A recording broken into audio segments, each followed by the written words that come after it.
What's going on, guys? It's Elvin and we're currently here in the Dubai Marina.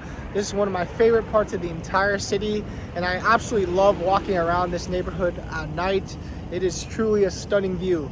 So if you're ever in Dubai, you have to take a walk around the marina at night. It's a walk that you're never ever gonna forget, so do it. So anyways, it occurred to me while I was walking around the Marina district how Dubai, the city, was literally a desert 30 years ago. It was a complete desert with camels and people riding on those camels, riding in the desert. And now look at it, look at this city. Who would have known 30 years later this would be the most futuristic city in the entire world? And I love thinking about this story and the history of this city because it shows you what can happen in just a short period of time.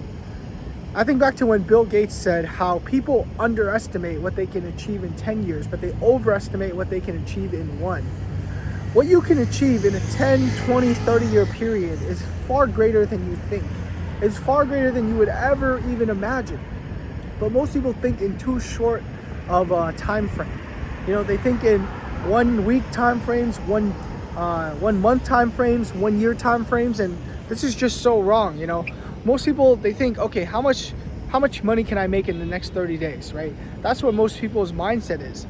Versus how can I optimize to do well in the next 10 to 20 to 30 years? And how can I stick to something long enough to become the best at it?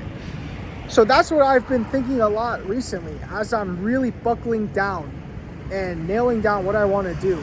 I'm thinking in 10-year time frames. What do I want to commit the next 10 years to?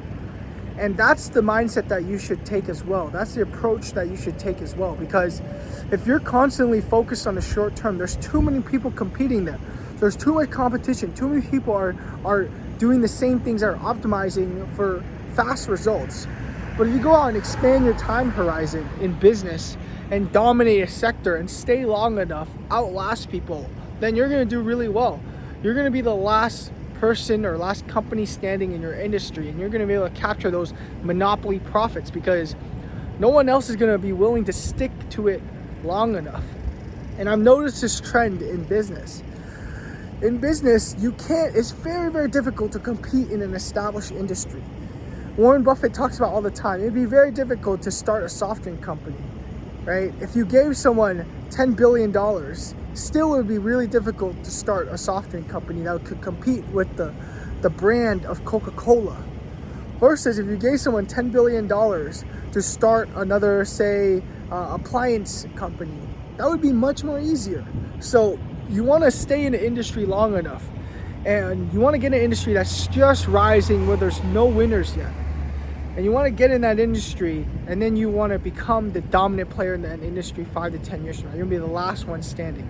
You don't want to get in an industry that's already established unless you want to really make it hard for yourself. So an example of this would be Uber. Uber got into the auto business, but they took a slightly innovative approach there. But what you want to do is get in on an up-and-coming industry and then dominate that industry and be the main player 5 to 10 years from now, and you're gonna do really, really well if you do that from that mindset. So hope this video helps you guys think in 10-year time frames. Don't think about the immediate short-term gratification, and you're gonna do a lot better over the long term. So hope this video helps, and I'll see you guys in the next one.